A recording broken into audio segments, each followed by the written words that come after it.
আপনি যা খাচ্ছেন সেটাই কি আপনার আয়ু কমিয়ে দি? শ্রীকৃষ্ণ বলেছেন, এই 3 ধরনের খাবার মানুষের আয়ু নষ্ট করে। একজন রাজা মৃত্যুর পর কেন নিজের দেহ ভক্ষণ করতে বাধ্য হল?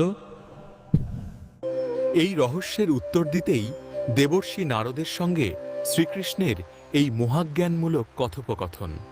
দাপর যুগে এক পবিত্র বনভূমিতে শুরু হল এক মহাজ্ঞানমূলক কথোপকথন। নারায়ণ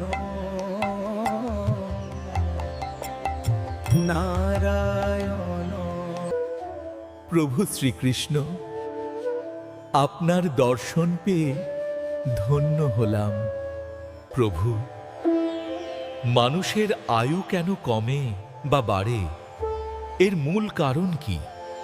নারদ, মানুষ কিভাবে এবং কি খেয়ে ভোজন করে তার উপরই নির্ভর করে তার স্বভাব, ভাগ্য এবং পরবর্তী জন্ম।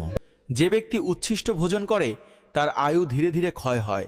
রাজা শ্বেত জীবনে কাউকে না দিয়ে একা এঁটো খাবার খেত। মৃত্যুর পর তাকে নিজের দেহের মাংস ভক্ষণ করতে হয়েছিল। যে খাদ্যে কারো পা লেগেছে বা পা দিয়ে অতিক্রম করা হয়েছে সে খাদ্য অপবিত্র হয়ে রোগ ও আয়ুরাসের কারণ হয়। ক্ষুধার্ত বা অতিথিকে না দিয়ে একা ভোজন করলে সে খাদ্য বিষের সমান হয়ে যায় এবং পুণ্য নষ্ট করে। পূর্ব দিকে মুখ করে খেলে দীর্ঘায়ু ও রোগ মুক্তি লাভ হয়। উত্তর দিকে মুখ করলে জ্ঞান বৃদ্ধি পায়। দক্ষিণ দিকে ভোজন পরিত্যাজ্য। বিছানায় বসে ভোজন শরীর দুর্বল করে। সুচিতা ছাড়া ভোজন মলভক্ষণের সমান। ভোজনের আগে অল্প খাদ্য প্রকৃতিকে অর্পণ করো। মিষ্টি আগে, নোনতা ও টক মাঝে, তেতো শেষে গ্রহণ করো। যে খাদ্যে চুল থাকে তা অশুভ ও অপবিত্র, সে খাদ্য ত্যাগ করাই শ্রেয়।